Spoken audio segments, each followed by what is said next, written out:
É com imenso prazer que chegamos aqui a este canal e queremos dar as boas-vindas a você à nossa sala virtual da Escola Bíblica Dominical.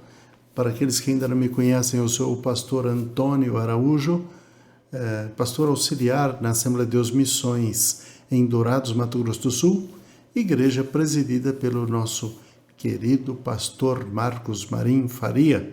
É um prazer estarmos aqui, meus queridos, para ministrarmos a 7ª aula da Escola Bíblica Dominical, a 7ª aula do terceiro trimestre de 2022. Mas antes, nós vamos ouvir uma mensagem musical para o nosso enlevo espiritual e depois retornaremos com o nosso tema.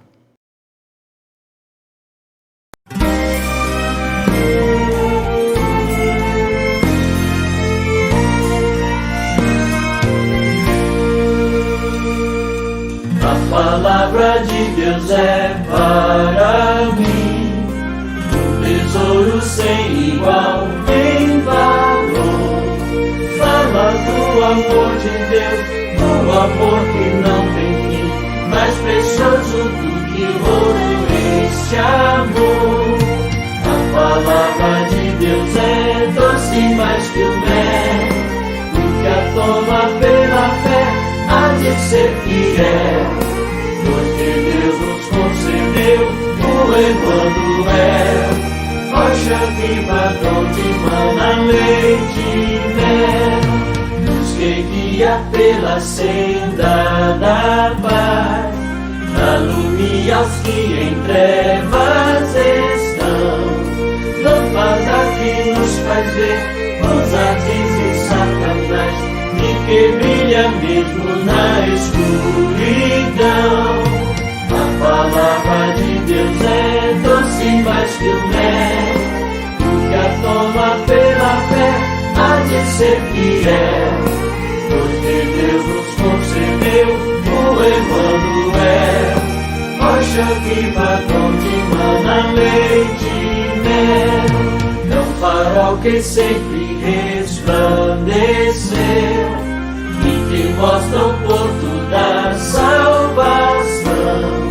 Quem na arca já entrou e do mundo se esqueceu, chegará por certo a eterna mansão. A palavra de Deus é doce mais que o mel, o que a toma pela fé há de ser fiel, porque Deus nos concedeu o Emanuel, rocha viva donde mana leite e mel.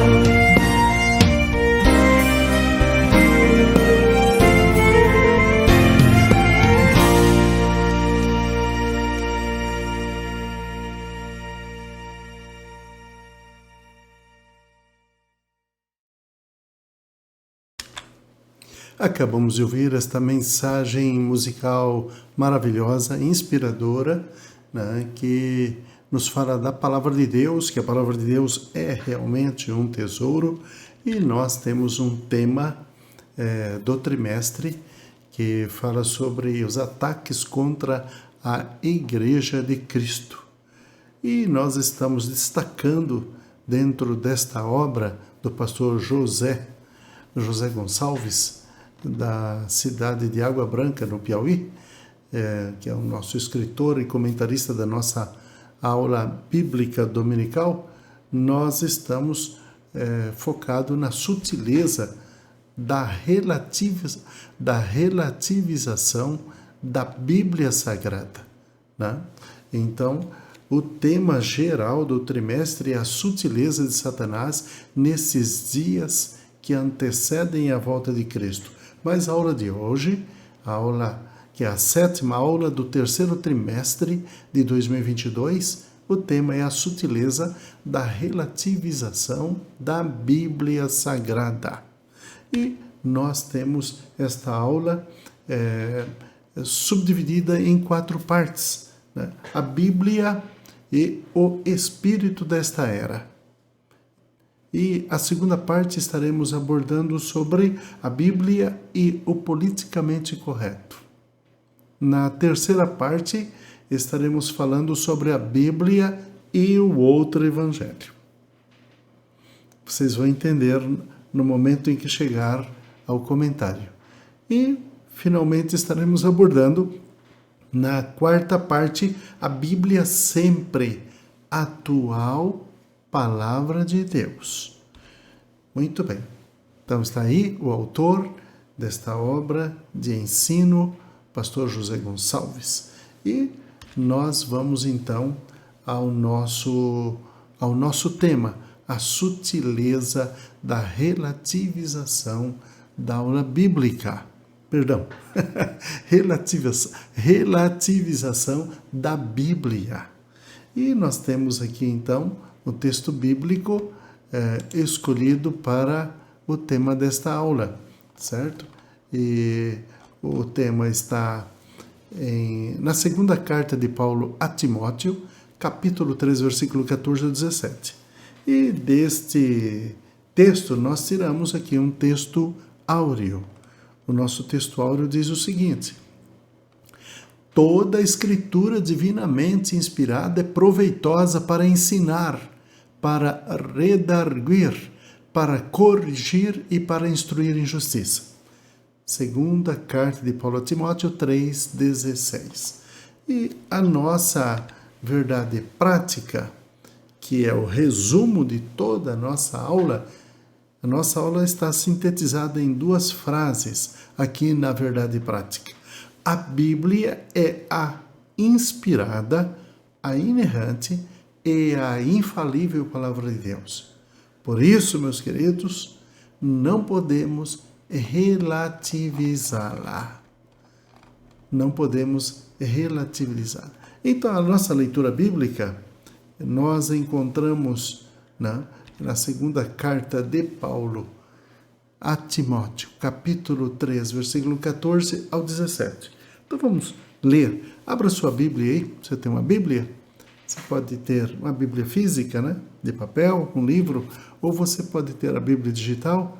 Abra aí a sua Bíblia, leia, porque a palavra de Deus, ela é viva e eficaz. Vamos ler isso agora. Então, o que é que nós temos aqui? No versículo 14, tu, porém, permanece naquilo que aprendeste desde que foste inteirado, sabendo de quem o tens aprendido.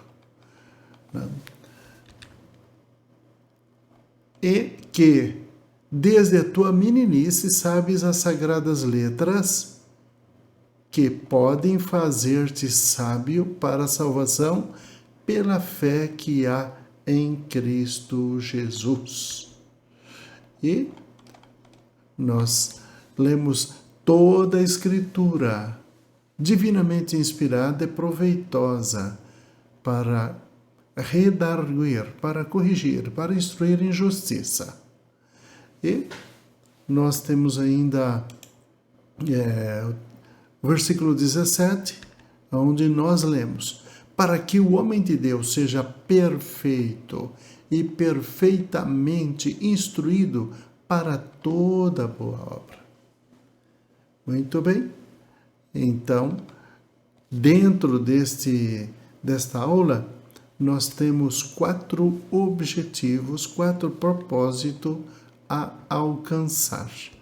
Então, vejamos aí. Primeira coisa, nós queremos destacar os aspectos desconstrucionistas e relativistas a respeito da Bíblia Sagrada. Segundo, explicar o processo de construção de narrativas para criminalizar a opinião doutrinariamente conservadora. E, terceiro, pontuar as novas metodologias e teologias a partir da relativização da Bíblia Sagrada. E, por último, afirmar que a Bíblia é um livro revelado e inspirado por Deus. Muito bem. Então, meus queridos, queremos dizer nesta oportunidade que não é novidade para ninguém que a Bíblia sempre sofreu ataques ao longo dos séculos. Não foram poucas tentativas de desacreditá-la e de mesmo aboli-la da sociedade. As táticas foram muitas. Às vezes, meus queridos, seus exemplares foram queimados, outras vezes a Bíblia foi considerada perigosa, obsoleta e desnecessária. Enfim, em diferentes momentos e épocas, sempre houve algum levante contra a autoridade das Escrituras. Hoje, meus queridos irmãos, hoje não é diferente. Infelizmente, há quem afirme que a Bíblia precisa ser atualizada. Geralmente, estas pessoas se posicionam levando em consideração as questões de natureza social e também comportamental. Assim, há quem defenda que a Bíblia precisa ser ressignificada, ou seja, que o significado daquilo que nós lemos não é exatamente aquilo. Eles querem ressignificar os textos das Escrituras Sagradas. Vocês imaginem que no adágio popular aí, é como se o boi estivesse sendo balançado pela cauda, não é mesmo? O ser humano, o vaso de barro, está reclamando do oleiro, porque que fez assim, tá certo? É querer relativizar as Escrituras Sagradas daquele que escreveu e que também fez o ser humano, que é o nosso Criador, e nós queremos pôr em dúvida as suas instruções. É como se nós, meus queridos, questionasse aquelas instruções do uso dos nossos eletroeletrônicos. Quando a gente adquire algum eletro, você recebe ali um manual de instrução do usuário e a garantia. Então, lá está escrito que se nós não utilizarmos aquele bem de acordo com as orientações, a garantia perde a validade. Então, meus queridos, trazendo aqui para o campo espiritual, quando nós lemos as Escrituras e começamos a relativizar as instruções do nosso Criador, do nosso Pai, então a garantia de salvação perde a validade. Então, meus queridos, em outras palavras, para estas pessoas a palavra de Deus está desatualizada no que tange às questões sociais e comportamentais, ou no mínimo mal traduzida, mal interpretada e, portanto, mal aplicada. Então aí está a sutileza da relativização da palavra de Deus. Mas nós vamos entrar mais profundamente nos comentários, certo? Do que faz o nosso querido pastor José Gonçalves, e logo em seguida nós vamos refletir sobre a Bíblia e o Espírito desta era.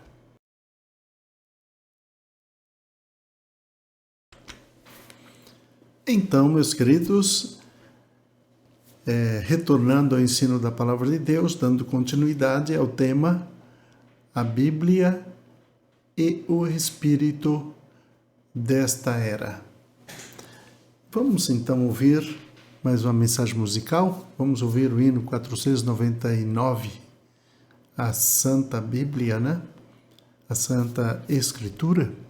Vamos ouvir e em seguida estaremos fazendo comentários sobre a Bíblia e o Espírito desta era.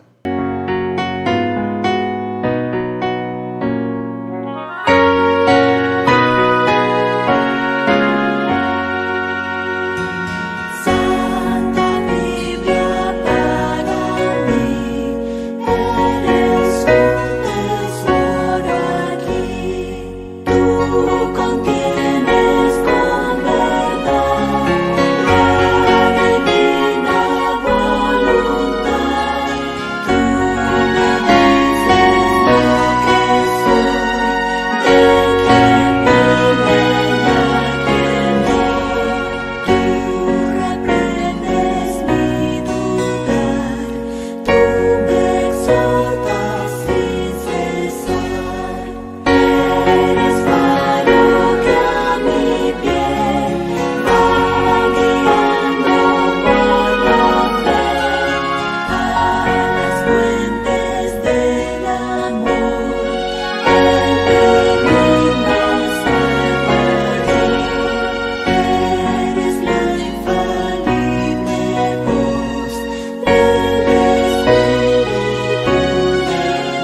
Dando continuidade ao ensino da Palavra de Deus, a primeira parte, que nós subdividimos o nosso tema, tá? A sutileza da relativização da Bíblia, nós dividimos em 4 partes, né? A primeira parte, a Bíblia e o Espírito desta era, que é o que nós vamos comentar neste instante.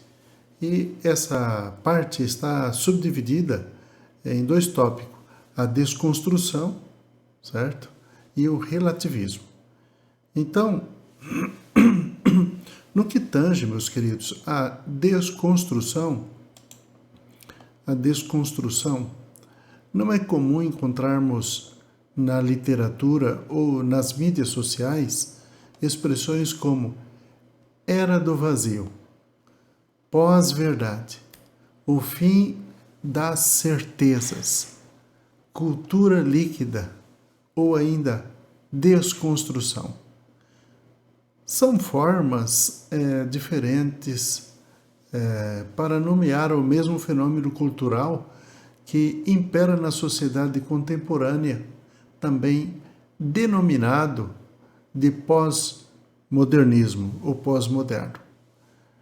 Então, meus queridos, em palavras mais simples, este novo modelo ou paradigma se contrapõe ao cristianismo, procurando desconstruir, né? Procurando desconstruir não apenas a sua herança cultural, mas, sobretudo, o seu conjunto de valores, né? Os valores éticos que nós temos, que nós ensinamos, que nós praticamos, né?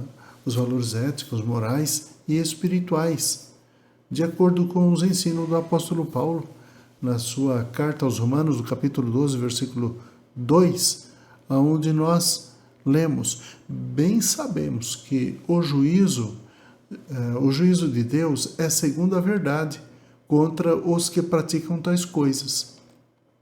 Enfim, meus queridos, é uma nova forma de pensar e agir diferente daquela que estávamos habituados a enxergar.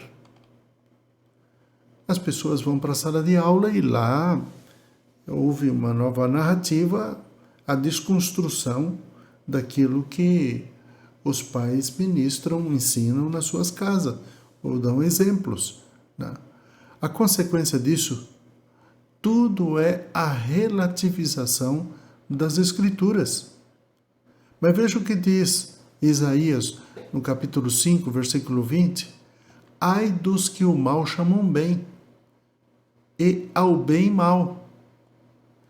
Quem faz da escuridade luz e da luz escuridade.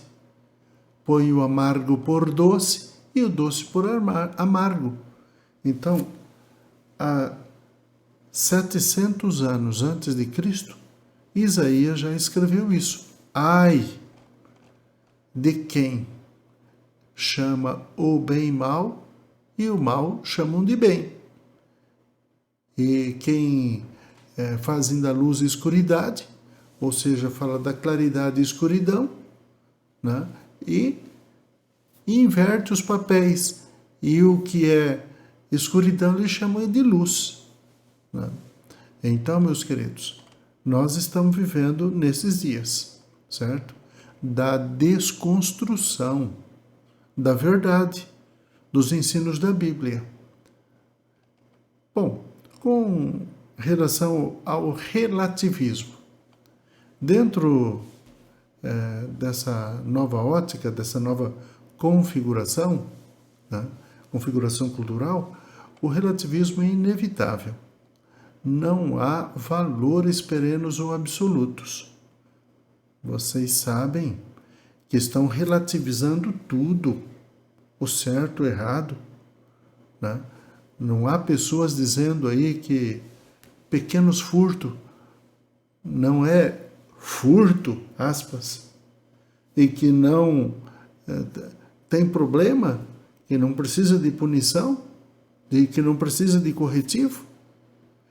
Estão relativizando os bons costumes, estão relativizando os bons hábitos, a cultura e a lei. Então, meus queridos, sejamos atenciosos a essas situações. Tudo é relativo? Na verdade, meus queridos, há muito que o relativismo ético-moral vem se insurgindo na sociedade de forma sorrateira na igreja. Não há mais parâmetro por meio do qual se possa dizer o que é certo ou errado. As pessoas não aceitam as verdades milenares, não aceitam a verdade escriturística e relativizam tudo. E isso é um comportamento muito perigoso, porque isso nós vamos entrar numa rota de colisão dos direitos. E quando as pessoas se sentirem prejudicadas, elas vão reclamar, e há aqueles que não só reclamam, mas se revoltam. Então, tudo é relativo.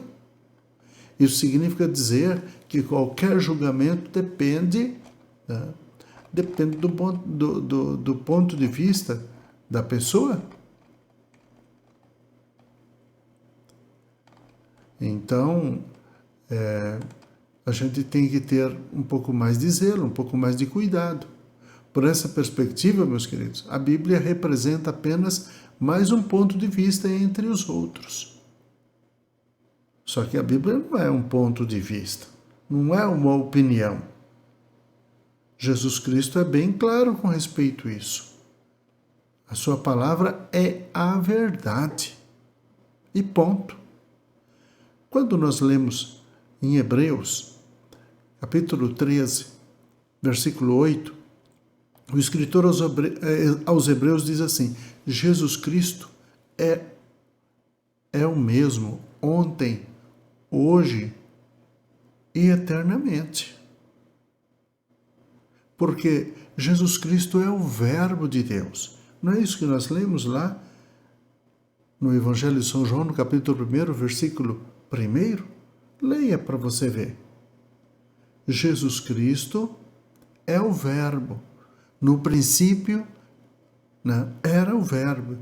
E o Verbo estava com Deus e o Verbo era Deus. O que é verbo? O que nós aprendemos na escola? O que significa verbo? O verbo, ele é no passado, ele é no presente e ele é no futuro. Jesus Cristo, segundo Hebreus 13, 8, é o mesmo ontem, hoje e eternamente. Portanto, ele é a palavra de Deus materializada. Jesus se fez carne e habitou entre nós. Deus se fez carne em Jesus Cristo e habitou entre nós. E vimos a sua glória como a glória do unigênito Filho do Pai. Então, meus queridos, é assim que Deus veio até nós, se deu a conhecer e provou o que as profecias, desde o Gênesis capítulo 2, versículo 15, que fala da semente da mulher, até as profecias do profeta messiânico, que é Isaías, os Salmos, as Escrituras todas falam de Jesus Cristo. E no seu tempo certo tudo se cumpriu. Portanto, a palavra de Deus é a verdade, não é um conto de carochinha. Então, podemos sintetizar essa primeira parte com a seguinte frase: o espírito desta era contribui para a desconstrução e a relativização da Bíblia Sagrada. Sejamos cuidadosos, meus queridos. Eu quero trazer um texto de um tema abordado pelo pastor, pelo escritor, George Ginter, né? E o tema que ele fala sobre o apego como antídoto, né? Como antídoto. O apego à Bíblia como antídoto, né? É o livro, né? E vamos aqui fazer uma leitura só do tema Lendo a Bíblia para a Vida, seu guia para entender e viver, né, a Palavra de Deus. Esse é um livro publicado pela nossa casa publicadora. Então, em 2023, diz o escritor, o projeto Genoma Humano identificou que pela primeira vez, aproximadamente 20 a 25 mil genes no DNA humano.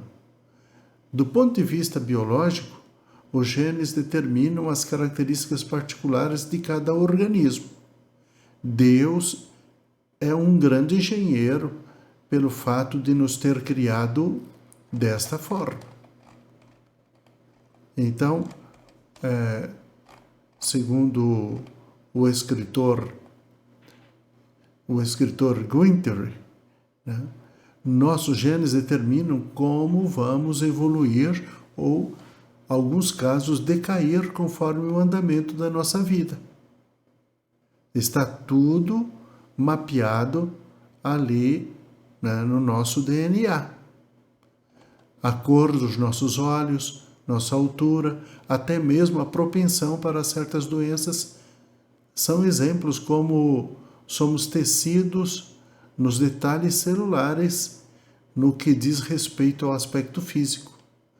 Por analogia, as igrejas também têm uma constituição genética, crenças, princípios, compromissos que costumam direcionar e determinar a sua existência espiritual. Então, meus queridos, sua dinâmica como comunidade e, finalmente, seus impactos sobre o mundo. A questão de que a Escritura, ou melhor, a questão de que a igreja tem a Escritura na medula óssea pode parecer racional, mas nem sempre é o caso. Na América do Norte, temos vivido uma doença genética na igreja, manifestada por uma preocupante expansão rápida de um analfabetismo bíblico. Então, o que George Ginter está falando? Está falando que as pessoas leem poucas escrituras. Se nós lemos poucas escrituras, como é que nós vamos tirar conclusões do que é certo ou de errado se nós não temos parâmetros para questionamento? É exatamente as Escrituras Sagradas que dá essas informações para todos nós. Então, meus queridos, vamos adentrar no próximo tópico, né? A Bíblia e o politicamente correto.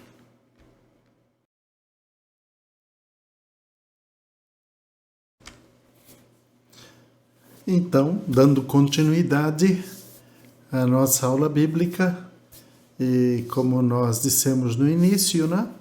A sutileza da relativização da Bíblia, e ela tem dividida em 4 partes. Nós estamos entrando na segunda parte, que é a Bíblia e o politicamente correto.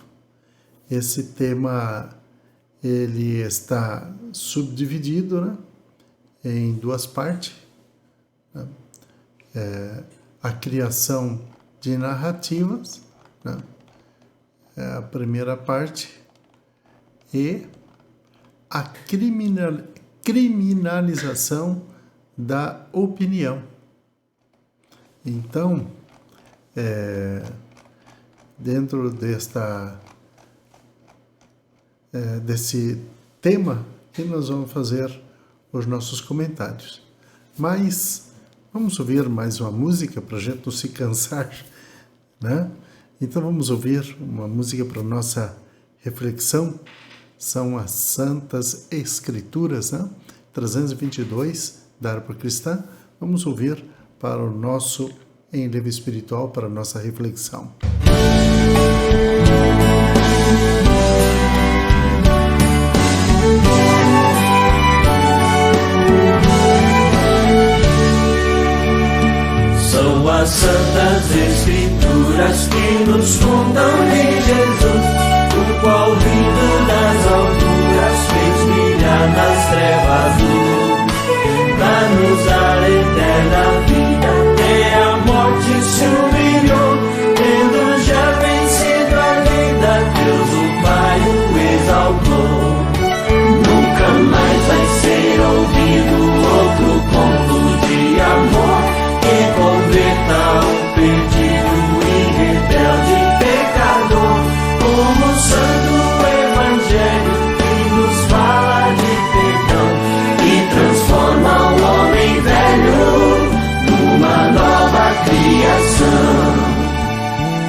Sobre a cruz foi derramado, o seu sangue remidou.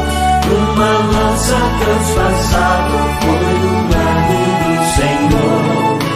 Suas mãos e pés pegaram com os cravos sobre a cruz. Tudo isso me contaram da bondade de Jesus. Nunca mais vai ser ouvido outro conto de amor que converta o perdido e rebelde pecador. Como o santo evangelho que nos fala de perdão e transforma o homem velho numa nova criação. Quero continuar ouvindo a história do Senhor. Salvação estou fruindo deste conto de amor. Do juízo fui liberto, da condenação da dor. Pela Bíblia estou bem certo que Jesus é o Salvador. Nunca mais vai ser ouvido outro conto de amor que converta o perdido e rebelde pecador. Como o santo evangelho que nos fala de perdão e transforma o homem velho numa nova criação.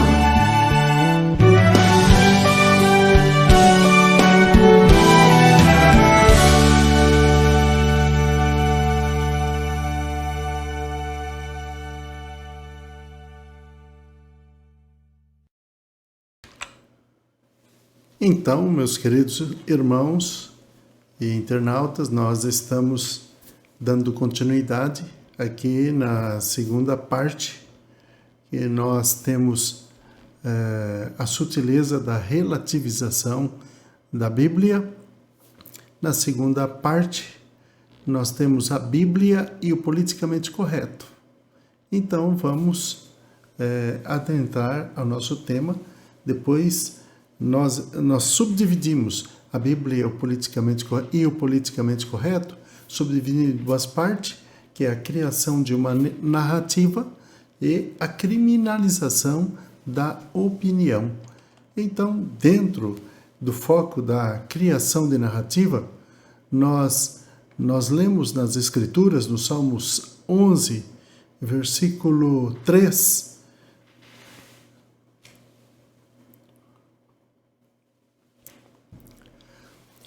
Salmo 11, versículo 3, nós lemos: Destruídos os fundamentos, que poderá fazer o justo? Destruídos os fundamentos, que poderá fazer os justos?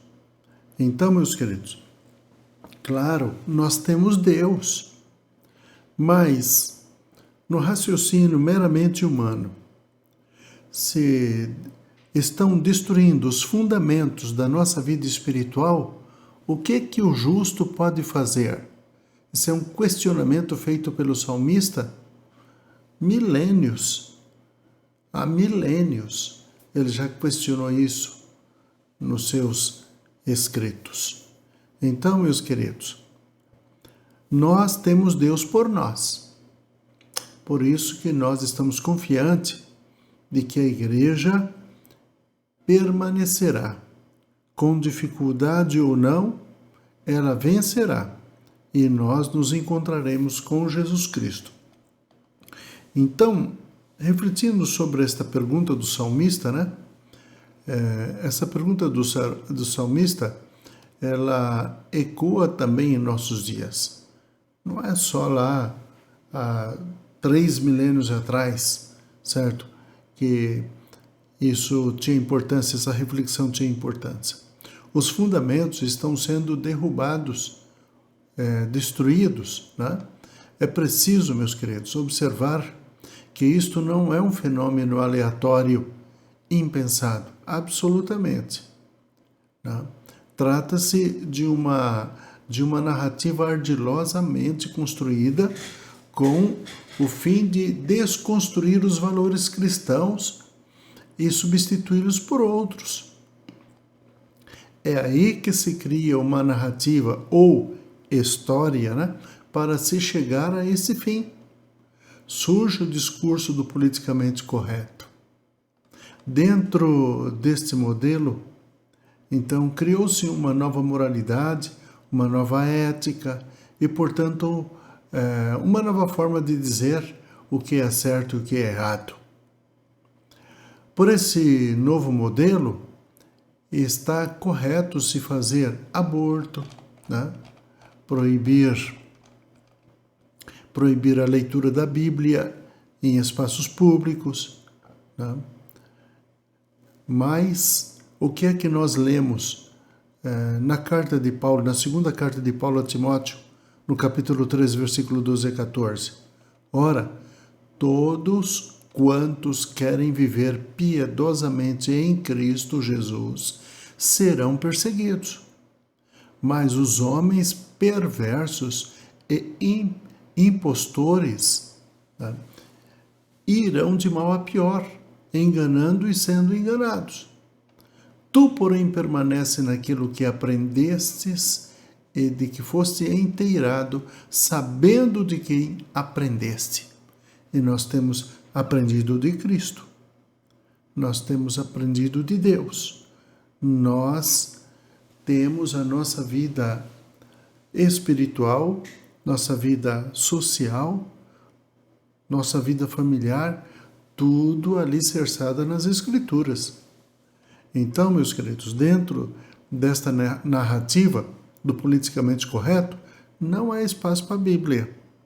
Só que nós vamos até os últimos dias da nossa vida pregando o Evangelho, lutando contra as hostilidades e, em nome de Jesus, venceremos.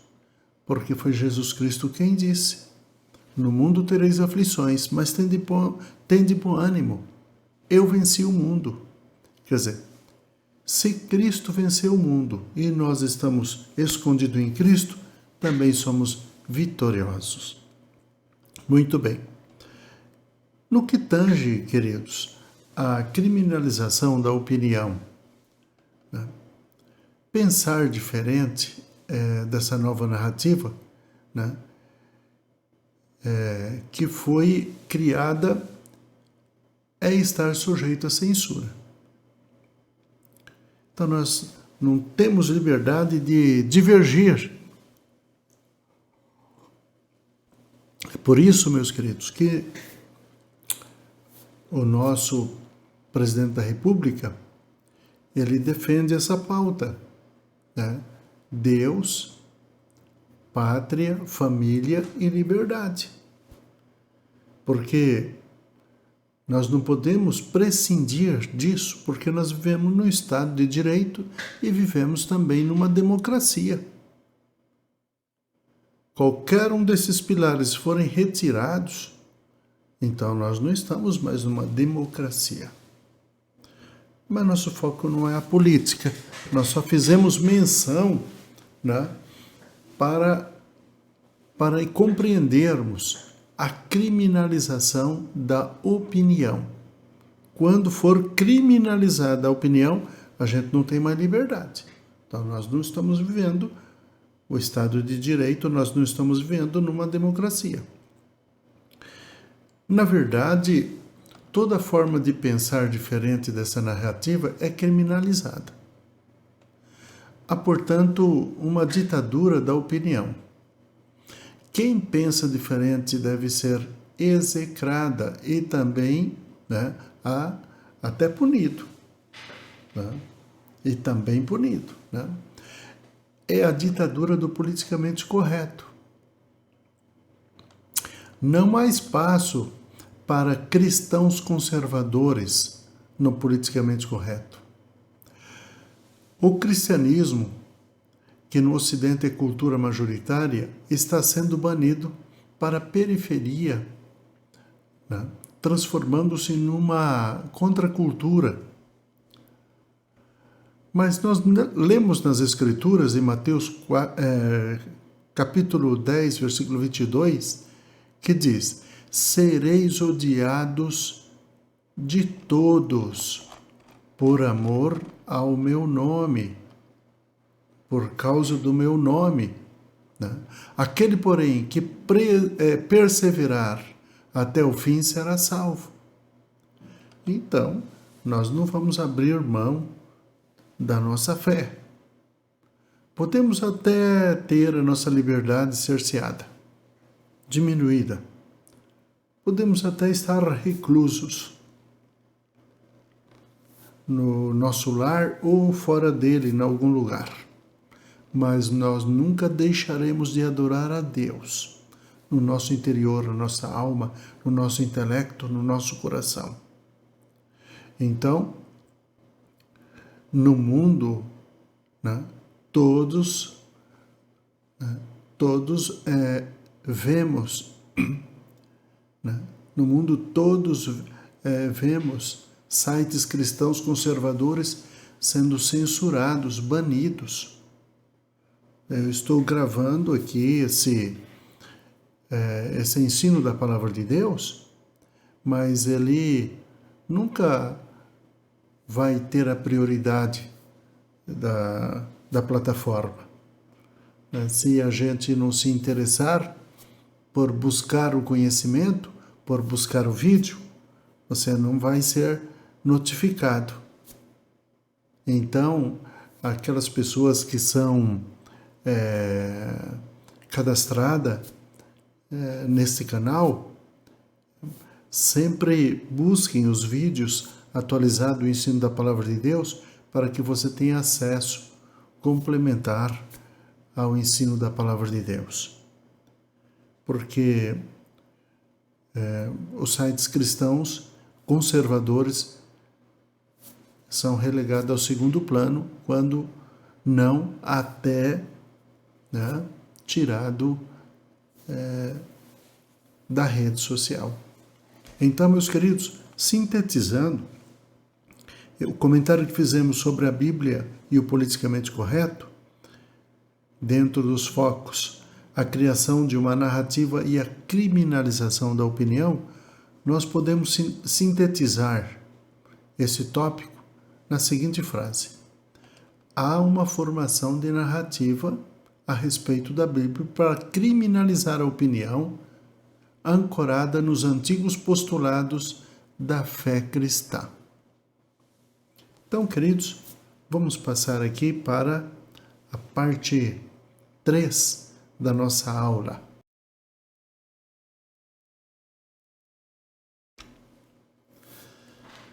Então, meus queridos, dando continuidade ao ensino da Palavra de Deus, nós estamos falando sobre a sutileza da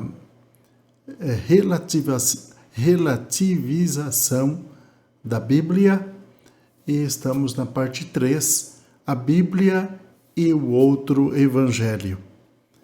Esse tema está subdividido em uma nova metodologia, e a segunda parte, ou melhor, o segundo tópico estará focado nas novas teologias. Então, vamos então para a nossa sala, né? E aqui então fazermos o nosso comentário na terceira parte, a Bíblia e o outro. Então, dando continuidade, a Bíblia e o novo Evangelho, então está subdividido em 2 tópicos, a nova metodologia e as novas teologias. E nós, dentro do foco da nova metodologia, né, dentro da cultura pós-moderna, do politicamente correto, surge a necessidade de ressignificar a Bíblia.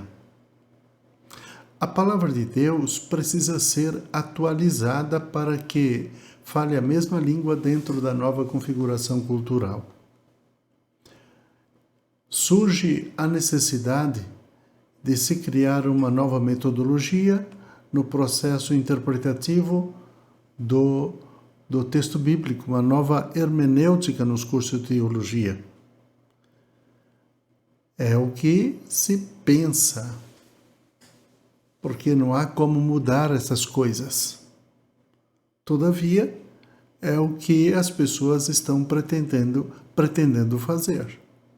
Neste caso, caros irmãos, o leitor e não o autor bíblico passa a ser mais importante. Quem que é o autor da Bíblia? O leitor passa a ser mais importante que o autor da Bíblia. Então, dizendo de outra forma, não importa o que o autor do texto bíblico disse, mas o que o leitor quer interpretar, né? O que o leitor contemporâneo acha que está certo.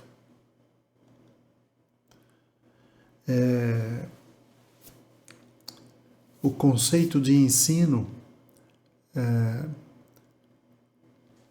do Paulo Freire não é exatamente ensinar. O professor deixou de ser professor, ele é o facilitador. Quer dizer, o que o aluno fizer é aquilo que ele vai atribuir à avaliação, uma nota. Não importa se ele aprendeu corretamente a língua portuguesa, se ele aprendeu corretamente matemática, geometria, estatística, né? Juros compostos, né? Gramática. Não, isso não importa. Então, meus queridos, nós estamos vendo dias realmente complexo, né? De um relacionamento muito complexo, de raciocínios muito complexos. Não é pela complexidade da ciência, pela complexidade das narrativas, das filosofias e da deturpação do correto. Então, é o que os exegetas denominam de hermenêutica centrada no leitor. Já viu isso? Não é mais o professor que é o centro das orientações, onde se busca conhecimento, onde se tem respostas e perguntas do que nós não sabemos. É o aluno que vai ter que responder isso. É o leitor que vai dizer como ele quer que o livro seja escrito, o que a frase vai significar, e o que o tema vai significar. Então, queridos, o autor bíblico deixa de ser ou deixa de ter importância, então vale tudo, né? A Bíblia precisa se ajustar a esta nova metodologia. Assim surge, portanto, o outro evangelho de que falamos, no título desse comentário. Mas nós lemos na carta do apóstolo Paulo aos Gálatas, capítulo 1, versículo 9. Assim como já dissemos, e agora repito, se alguém vos prega evangelho que vá além daquele que recebeste, seja anátema, ou seja, seja maldito. A gente não vai ignorar todas essas narrativas, por isso que nós estamos comentando aqui, mas a gente não vai dar o braço a torcer. Nós vamos continuar pregando e ensinando a Bíblia como ela é, como nós recebemos de Jesus Cristo, como nós recebemos dos profetas, que foram orientados por Deus. Então, queridos, aqui abordamos uma nova metodologia de interpretação. E agora, a nova teologia.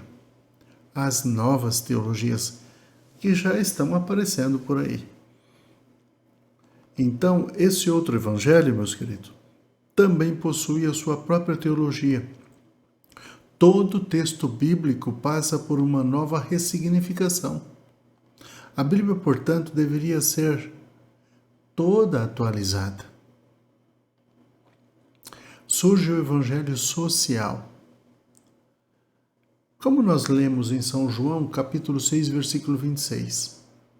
Respondeu-lhe Jesus: em verdade vos digo, vós me procurais e não porque vistes sinais, mas porque comestes dos pães e vos fartastes. Então, as pessoas querem Deus para resolver os seus problemas sociais, os seus problemas de saúde, né? os seus problemas terrenos. Mas não está preocupado com o homem interior, está preocupado com a alma, está procurado com salvação, não estão preocupados com a eternidade. Então, meus queridos, dentro desse contexto, né, o velho marxista ganha uma nova roupagem. Assim, os relacionamentos homoafetivos são vistos a partir da perspectiva da denominada teologia inclusiva. E dentro dessa nova perspectiva que se faz apologia do evangelho social, ecumênico, homoafetivo, é que as pessoas querem viver. Esta é a nova configuração teológica.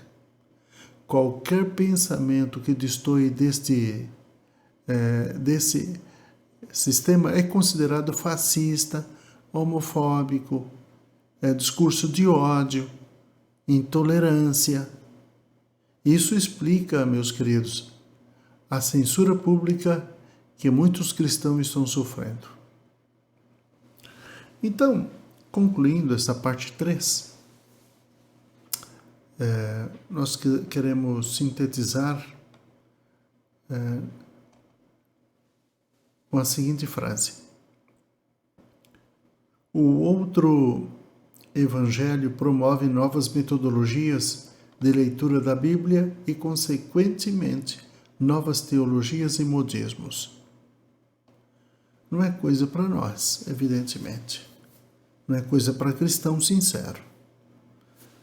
Mas é o que estão apresentando.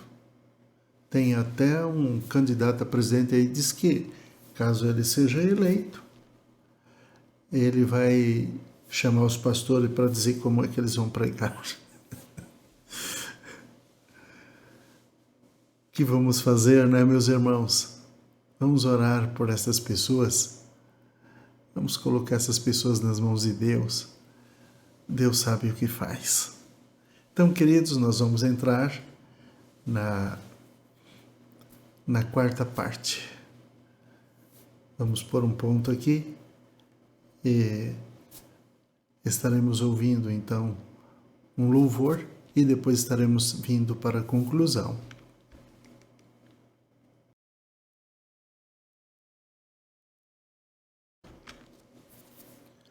Então, meus queridos, estamos aqui na conclusão e nós sabemos que foi um trabalho exaustivo. Às vezes você tem que parar o vídeo, né, e assistir num outro momento por causa do tempo, né? As pessoas não têm a disponibilidade do tempo. Algumas pessoas nos sugestionaram para que fizéssemos por módulos, certo? Mas aí perde a sequência. Se eu gravar, por exemplo, parte 1, parte 2, parte 3, parte 4, em vídeos separados, as pessoas assistem o primeiro vídeo, e depois assistem o último, e não conseguem ter um raciocínio, concluir o raciocínio do tema proposto. Então, por isso que nós fazemos um vídeo completo, intercalado com música, para descansar um pouco, para relaxar um pouco, certo? para a gente também aproveitar no momento da música também orar a Deus, glorificar a Deus, tá certo? E retomar o tema numa sequência. Então, quando as pessoas não têm o tempo disponível, eles podem assistir 10 minutos, depois mais 10 minutos, no outro dia mais 10 minutos, ou na parte da tarde ou na parte da noite, até concluir o vídeo, até concluir a aula, e não perde a sequência, tá certo? Então, nós queremos aqui fazer uma reflexão sobre tudo que nós comentamos aqui, tá certo? E aqui a nossa primeira pergunta, né, que nós queremos fazer para nós reciclarmos aquilo que nós comentamos, né, quais as expressões referem-se ao fenômeno cultural pós-moderno? Então, diríamos que as expressões era do vazio, pós-verdade, o fim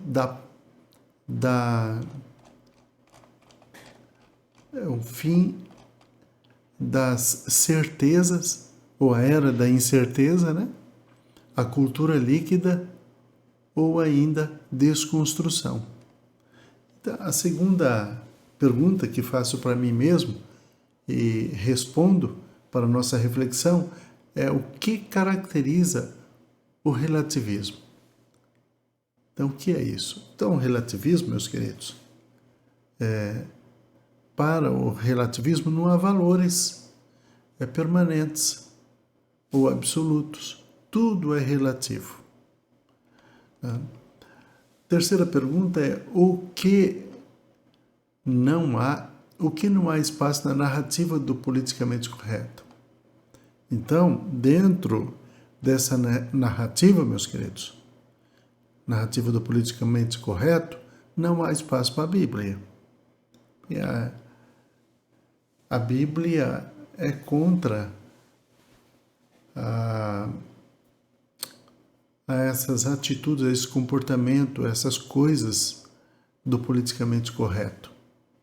Evidentemente que tem algumas coisas que não afetam as escrituras nem a doutrina, mas tem coisas que afetam e bastante, principalmente quando eles colocam, né, a Bíblia voltada para um evangelho social, tá certo?